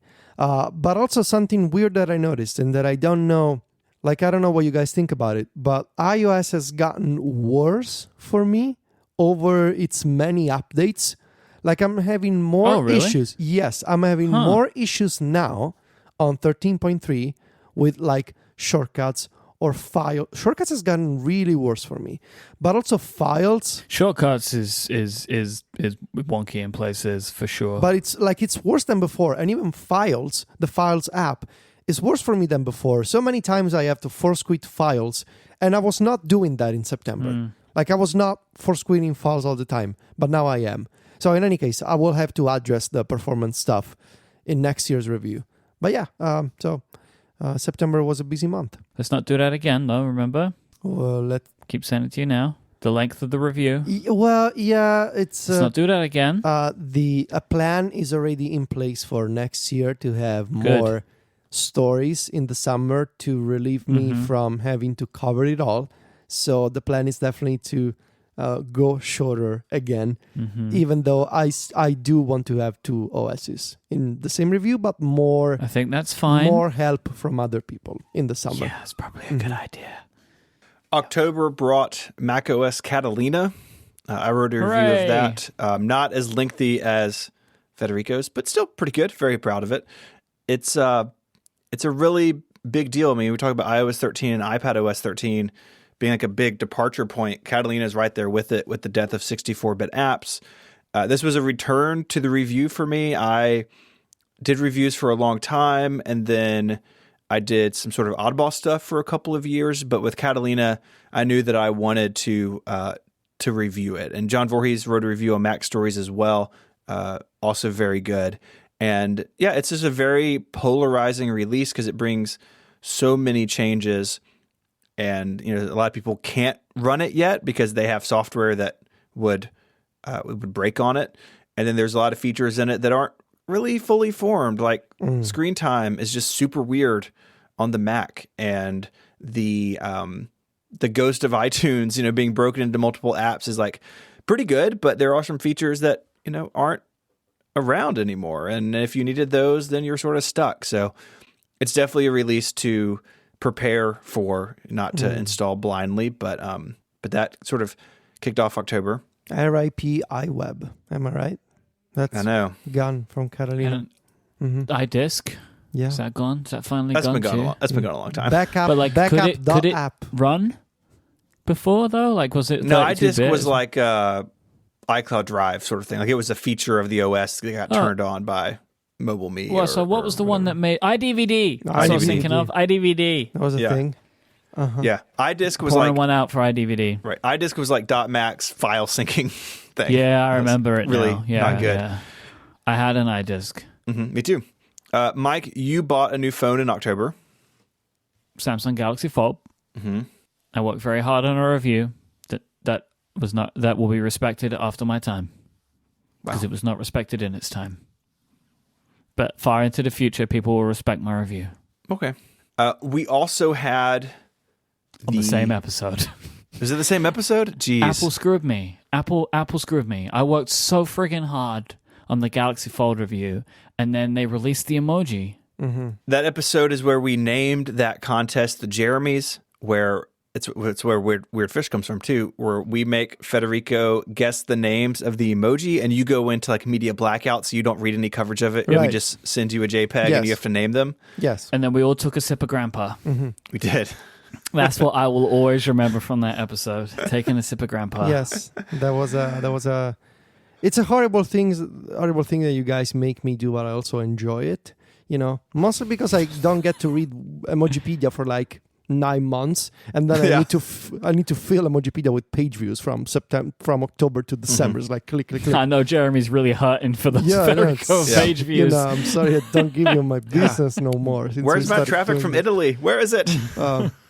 But yeah, the taking a sip of grandpa and the kiwi meatballs were highlights Yes. of the year. Kiwi meatballs is a highlight, but like the level in which taking a sip of grandpa is a highlight for me is like so much more. It's like a Bezos chart type deal, right? Like it's like significantly more important to me. Yeah. It just came out before I realized it. Mm-hmm. We also had AirPods Pro come out in October. They came out, big surprise, just like one day, like product page and available to purchase, and they like shipped the next day. It was like wild. It was. So, We were thinking, is there going to be an event? Are there going to be embargoes? But no, just like a press release and a webpage. and the two of you really like them. A lot of our listeners really like them. I love them. Yeah. I would just say though, I just want to say, right, like let's see if we're amongst friends here, so I'm going to say it. It's the most gross piece of technology I've ever owned in my entire life. Yeah, you got to clean it all the time. Yes. It's totally gross. But I'll let you in on a little secret. Something that I'm planning for like a holiday project, like a do-it-yourself project sort of way. So there's a whole, and by whole... Kickstands? There's a whole community, and by whole community I mean like 20 people on the Mac Rumors forums writing about how they modified the silicone ear tips of the AirPods Pro to fit in a layer of memory foam underneath the silicone. So basically, there's even a YouTube video from a person who did this.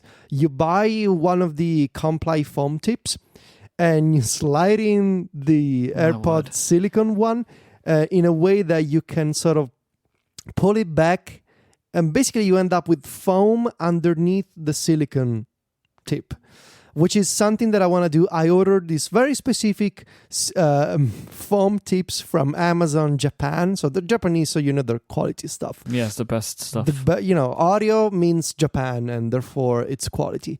So I will be destroying my AirPods silicone tips soon enough, because I know that this will go horribly wrong. But I'm gonna do it. I will wait, go. so why? Maybe I missed it. Why are people doing this? Because it's more comfortable if you have this memory foam layer at least underneath the silicone layer, you know? Foam is also significantly more gross, right? You think the silicone's gross, the foam is grosser. Ideally, somebody should make real foam tip replacements for the AirPods Pro, but they need to have like a specific plastic clip to attach to the AirPods Pro. Someone's going to do it, just nobody's been able to do it yet. What I'm doing now, so the silicone will still touch my ears, right? Because the foam will be underneath the silicone. The foam will sit in between the the central structure of the tip and the outer silicone layer, right? So if you look, if you remove the silicone tip and you look at it, you see that there's like an empty section, like an empty circular section. I'm wondering though how comfortable that's actually going to. I'm wondering that too. Going to be. It's not going to be as comfortable as just the foam, I guess. It's supposed to act like a filler for the tips. So we'll see. I don't know. I know I'm gonna destroy them. This will go really, really bad for me. So, my recommendation to you before you do this is to go to the Apple Store and buy replacement tips. Yes, I plan to do that. But the theory is that because you add the foam, the silicone tip will still, like, because of the foam, will fit better, and like it'll fit itself to the shape of your ear better, because it's not just silicone. It's also this. There's also this memory foam layer that sort of makes it, allows its shape to change in a better way. That's the theory from these 20 people on the Mac Rumors forums, and I want to believe them. Very trustworthy people. Like these individuals with very funny usernames are up to something, and I want to believe them. So I'm gonna do it. I still think there's room for Apple to do different style tips for these things. Like, I agree. They could do foam, they could do various things, and they still could. Maybe when they revise the AirPods Pro, that would be a thing they could offer. Federico, I have a question for you. How'd you find this? Well, it's funny you ask. I started searching. I've been searching on Amazon.com because, of course, these things do not arrive in Italy ever. Here's a quick tip for you. You can search Amazon results by latest arrivals. So for the past few weeks, every couple of days, I would go to Amazon.com and search for phone tips AirPods Pro and sort search results by latest arrivals. Nothing was ever happening, so I Googled that, and I filtered the Google search results for the last month, and that's where I discovered the Mac Rumors people hanging out and discussing this technique. And eventually one of them made a video. The person makes it look very easy. It's not going to be very easy, and at some point they start pulling the silicone tip with pliers or something. Like it goes. It is gonna go super bad. I know it. We all know it. But I gotta try it. This is gonna be a more involved project than the kickstands that I attached to my iPad Pro. To this one, which I still love and I use every day. They're perfect. So that went well. But this is more involved. I will probably have to request Sylvia's help, because she has smaller hands, and I don't think I will be able to handle this very precise job myself. So we'll see, but I'm definitely going to buy the replacement tips from Apple, for sure. Yeah. Mm-hmm. But if it works, they could be so much more comfortable for me. So we'll see. Please make an Instagram story of this as you do it. I will try.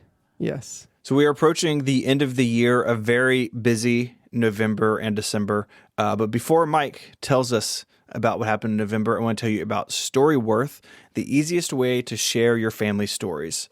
The holidays are a great time to reconnect with family. You can catch up, swap stories. You can be reminded how funny and entertaining some family members can be. And Storyworth is a great way to stay in touch with family beyond the holidays.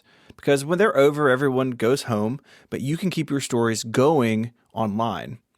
Every week, Storyworth will email your family members different prompts with questions that you would never think to ask. Things like, what have been some of life's greatest surprises?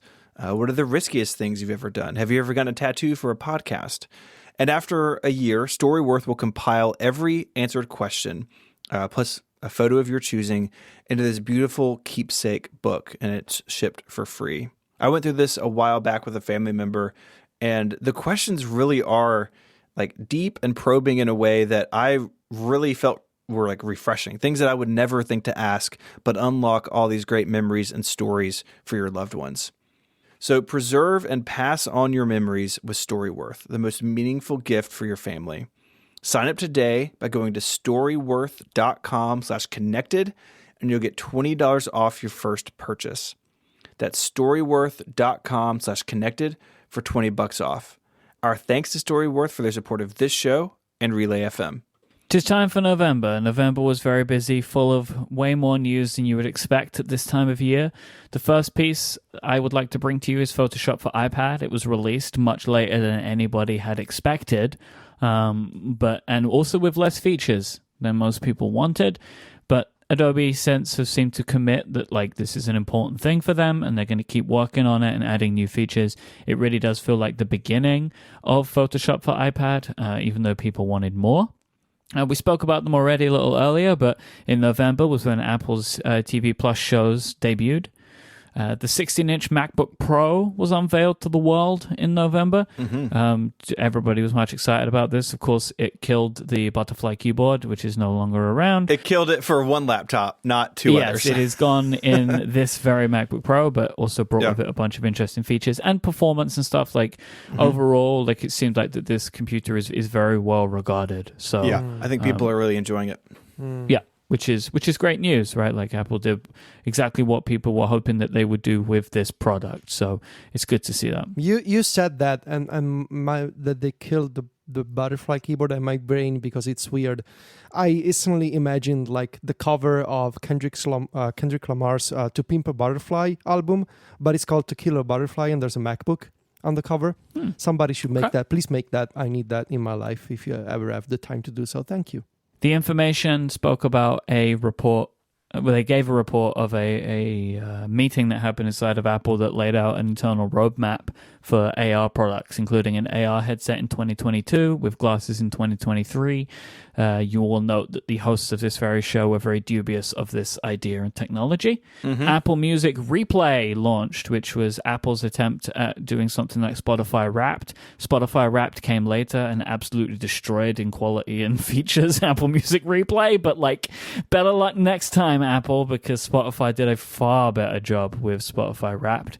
Did you guys get to see it much at all? I saw that they had besides the cultural influence of it alone, like I saw people sharing and tweeting, about Spotify Because it Wrapped. basically created a UI which was like an Instagram story inside of Spotify, which showed all these graphs and graphics and like things you could share. It also included podcasts, which was cool. And the really good idea that they had was to have your songs of the decade, which I think is what really resonated with people. And it was a missed opportunity for Apple because they should have seen this coming. Like, it's the end of the decade. Let's show people. And I guess that the problem for Apple is that Apple Music has only been around for 5 years now, just over 4 years, basically.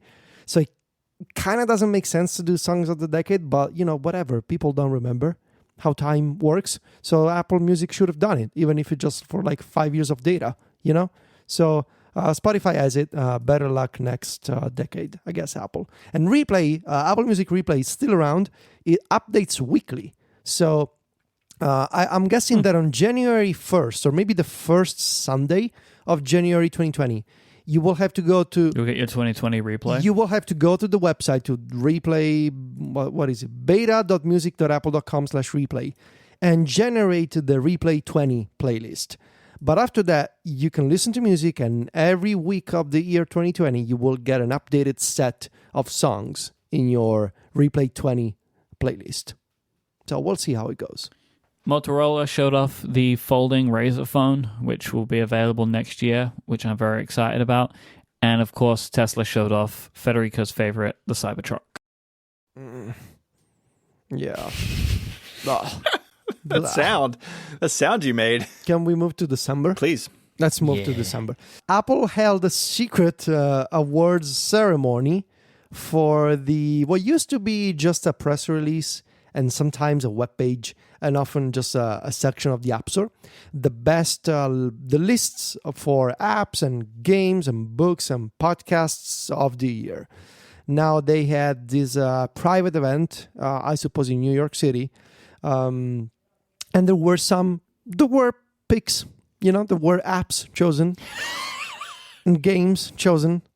There were categories were selected. And we talked about them. Moleskine Flow won its 10th award of the year from Apple. Whoa. Much shade. No, now. I mean, it's a good app. I'm kidding. They're What do you think about their watch pick for the year? I think they really nailed that category. Well, it's a really good pick. I think absolutely. From an editorial standpoint, what a pick, right? We all got to agree, though. Coolest physical awards given at the year, though, right? The Apple Music. Yes. The Apple Music actually, yes. award. They had the Apple Music Awards. God damn it. Actually, they are the coolest. The Apple Music Awards made out of silicon, like I'm guessing unused silicon parts for Apple-made chips. They're big, right? We talked about this. They're like the size of an LP. The circular part's the size of the LP, then it has a huge piece of aluminium around it. It is an object. Massive. They are a substantial object. So Yes. Billie Eilish basically swept the Apple Music Awards. Yep. But there were also other picks, and there's a list that we published. You can still find it somewhere on the App Store and Apple Music, I think. But yeah, Spectre camera was the App of the Year, and Sky was the Game of the Year. What else is happening in December? Let's see. Oh yeah, the Mac Pro finally came out. Bunch of people are excited about this. Some people are buying it, other people are not. John Syracuse has got one coming. There are podcasts being made about the Mac Pro that will come out. Many podcasts are being made about the Mac Pro. People seem happy, but also people are not happy because folks, and this is like, I'm sort of out of this discussion, but I sort of pay attention to it in passing. Folks, Like how you pay attention to the Mac Rumors forums. oh no, I do. I look, Pay way more attention those to are my those. people, the Mac Rumors Right. forums people. Folks were expecting better performance out of a Mac Pro, like the base model or the medium model. Like if you spend $3,000 or $5,000 on a Mac Pro, still like a good expense. Like it's a good amount of money, but people do not seem happy about the performance that you get. So, Stephen, can you shed some light on what is going on with this debate? Well, you got to spend $6,000, not $3,000, to even get in the door. But Right. it seems like the base 8-core and then maybe even the 12-core doesn't really outpace the iMac Pro in some things. But that should not be surprising to anybody because they both use the Intel chipsets, right? Like it speaks highly of the iMac Pro that is as fast as it is. But I really think that the Mac Pro, as far as performance, goes beyond just like raw CPU numbers because you can get those in that other machine. But where the Mac Pro is going to shine is in RAM capacity and then GPU computational stuff and the afterburner if you're working in ProRes. And so if you look at it more holistically, the Mac Pro smokes the iMac Pro for some workflows. But I mean, I think people just want to find something to complain about. Like, I don't read much into that being a problem for this machine because on paper, like, yeah, they're going to benchmark about the same because they have the same CPUs. Well, I guess if your job is to run Geekbench scores, it's important, but I don't think that's anybody's job, so it's probably not that important. Next up, do I have to read my own stuff? Well, you can, or Mike can do it. Okay.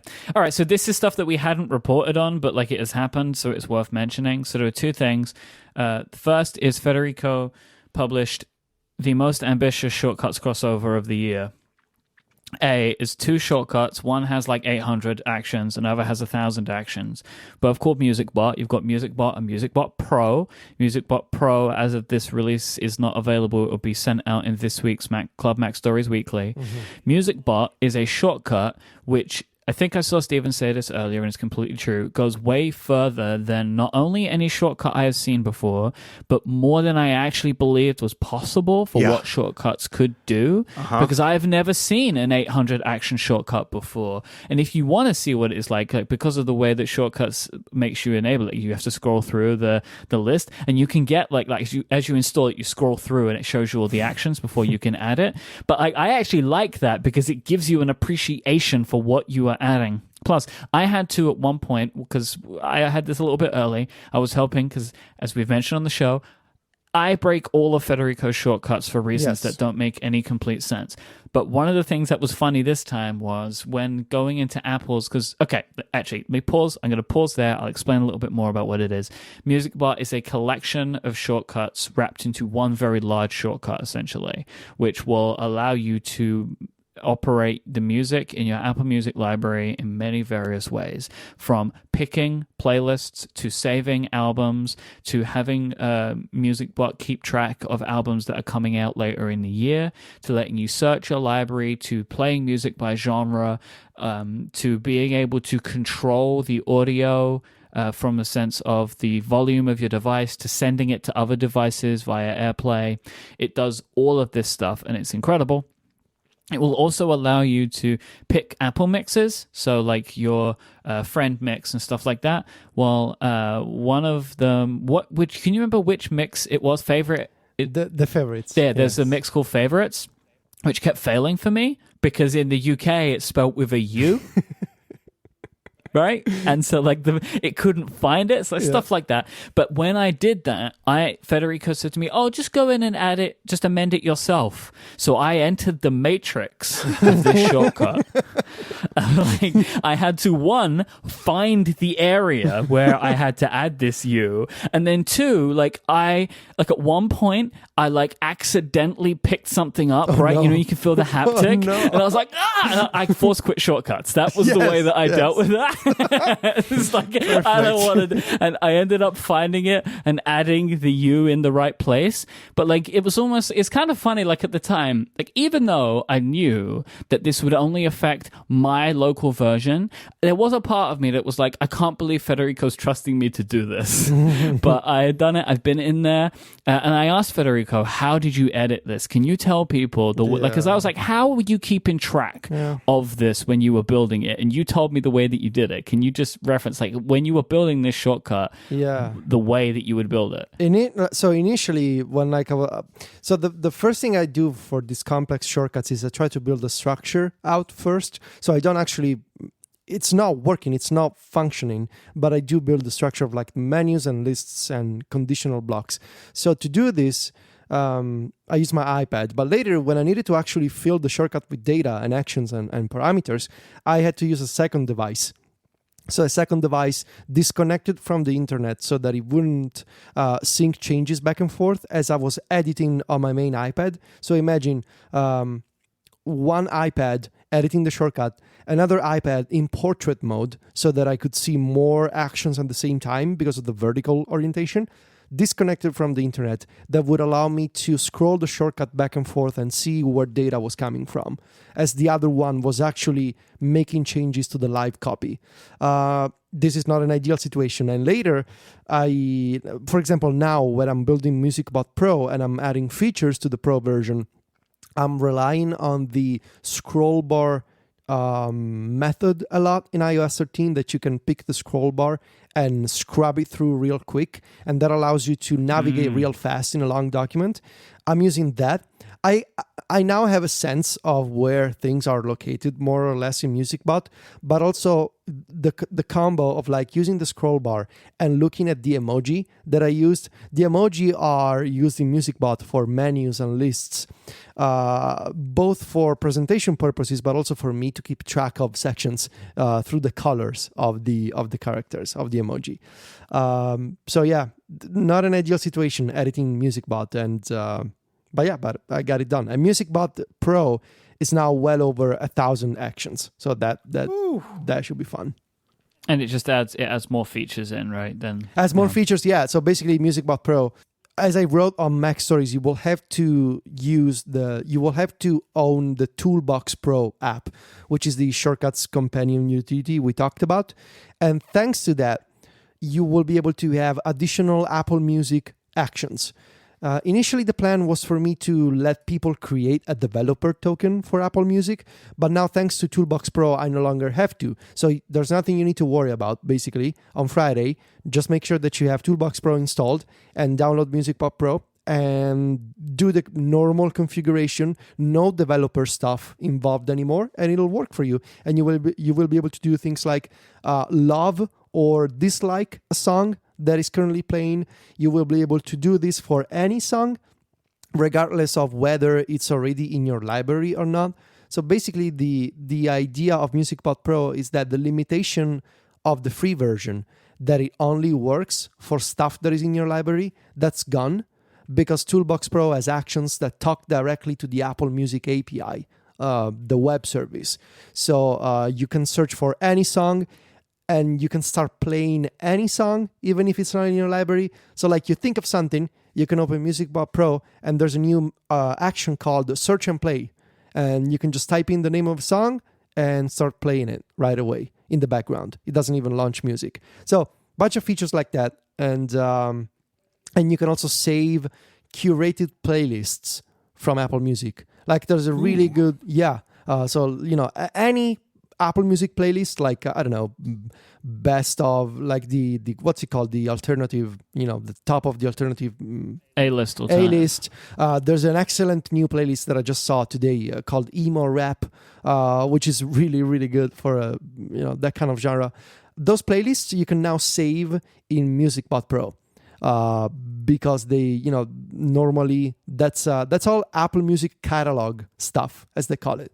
So, and the favorite albums features in MusicBot Pro is just called favorites, because you can save singles, albums, and playlists to your favorites. So that's nice. Very cool. It's very, very cool. And then today, yes, Mac Story Selects, which were you did. So I think last year was the first year you did this, where you did basically your apps of the year. It included 2 different categories this year, right? Was a Reader's Choice, and was Best New Feature? Was that new? I think it was four categories actually. Best new feature. Oh, okay. Reader's choice.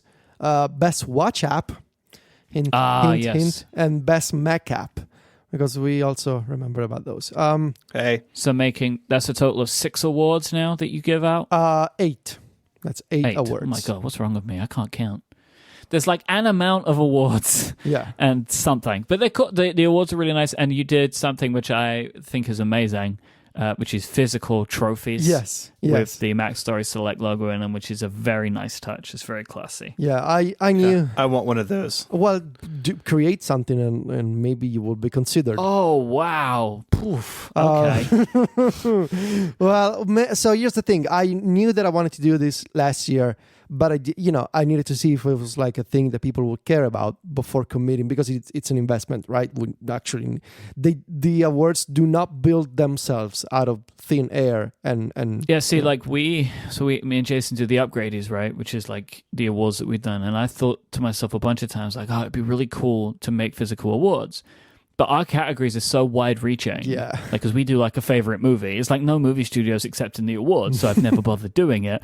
But like, it makes perfect sense for you to do it because you have the captive audience. Like, the developers of applications are reading the site anyway, so like they are all super excited. Like, with the upgrades, it seems to have been over the last few years that it is podcasters care most about the upgrades.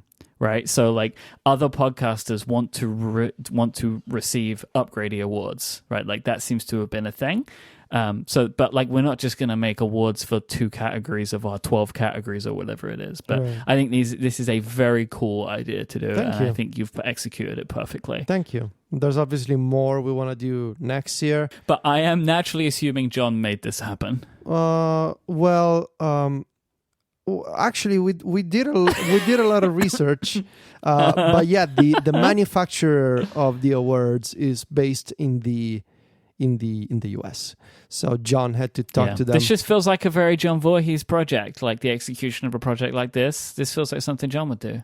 Yes, and he took all the photos and the videos. That we have these spinning animations that we're sharing on Twitter and Instagram today. Very cute. Very cute. But also a fun detail. Each winner. So we'll proceed with shipping the awards later this week. Each winner will get the award and a lovely card alongside the award. And because both John and I have really, really horrible handwriting, we had Sylvia do the handwriting on the card. Very good. Because John and I cannot write, and John was here in Rome obviously last week, so it was convenient to plan all of that. But yeah, physical awards, it was fun. I haven't seen them in person, by the way. Maybe in a couple of years' time there can be like an actual ceremony and you can hand them out to people. Imagine that. Yeah, that would be cool, actually. Yes, we'll see. Okay, maybe we can have this conversation offline, but like, if you shifted the awards to June? Well, yeah, I thought about it actually, but I don't know how to. There's maybe something we can do. We'll see. You can counter program against the ADAs. Just like do it at the same time. Especially, see who comes. And the Mac Story Select goes to Flow by Moleskine. You do it outside on the sidewalk, outside WWDC, like in protest. You just hand one out to everybody. Yeah. See, now you made it terrible, Steven. So now it's not something I want to do anymore. Well, on that disappointment, we should wrap this up. Some housekeeping. We will be off on Christmas Day, but we will be back on January 1st with the 2020 Rickies. Our predictions for next year. We will grade our predictions from 2019. We've already been arguing about what's a Ricky and not, so do not miss that. There is way less bloodshed so far. I mean, there's still some time to go before we nail it down, but like there was some bloodshed 6 months ago, but there's been way less this time, which is good. We are preparing for that. Also, just want to say, we are really fortunate to do this show, and it is something that is only possible because of y'all out there listening. So in talking about the year in review, like Connected has had a great year, and that's because of y'all. So the three of us wanted to say thank you to our listeners out there for making it possible for another year. Yeah, and I think to kind of put a slight bent on that. You don't want to thank our listeners for listening? No, because we thank people every year, right? As is totally right, because like we're super happy that people tune in. Yeah. But this show got really weird in 2019. Yes. Right? Like we leaned into a specific way that we want to produce this show, and it seems to have also hit our listeners with exactly, I think, what a lot of them were looking for. And so I want to thank everyone for coming along with us on this journey, for making this show, I think, for the three of us, like way more fun to produce, as well as trying to balance with the interesting commentary that we want to do. But like we have a lot of fun with this show now, and it's kind of taken its own path. And it seems like people have really warmed to that idea along with us, which has given me like a whole new appreciation for a project that I have been doing, that we have all been doing for a very long time at this point. So, like this show, us three working together, it's like how many years now? Coming up on 7. 6, 7, yeah. Right. And so I feel completely refreshed, like we're doing a brand new show. Yeah. And that has happened in 2019. And it makes me really look forward to every Wednesday. Yeah. I'm not a person who believes in these things, but I'm just saying we began the show with the trash can Mac Pro, and the show was basically reborn with the new Mac Pro. So is it a coincidence? I don't know. No, I think when you say that, you say like, I guess the identity of our program is tied up in the Mac Pro, and we should be remembered for that. We are the Mac Pro show, not those ATP folks. I agree, actually. So there you go. Who? Yeah, exactly. So yeah, yes, we're the Mac Pro show. We are the Mac Pro show. We are pro Mac people over here. Macintosh professionals. We love the Macintosh. We love the Macintosh professional. We do. So yes, thank you everybody for listening, and especially when we go on our weird, side topics, including the Macintosh professional. Look forward to our first proper episode of the year where Federico talks about how he split some AirPods silicone tips in half. You got that one to look forward to. I am going to buy a Mac Pro just to watch the video, and with the better video codec because of the afterburner thing. That's right. It makes video faster. Like it actually goes faster. So I think that does it for 2019 for Connected. I'd like to thank our sponsors this week, Squarespace, Pingdom, Hover, and Storyworth. In the time that we are gone, you can still follow us on Twitter, of course. You can find Myke there as IMYKE. He is the host of a bunch of other shows here on Relay FM. You can find Federico on Twitter of Viticci, Viticci. He's the editor-in-chief and apparently trophy designer over at macstories.net. You can find me on Twitter as ISMH and my writing at 512pixels.net. And until next year, gentlemen, say goodbye. Arrivederci. Happy New Year, everybody. Adios.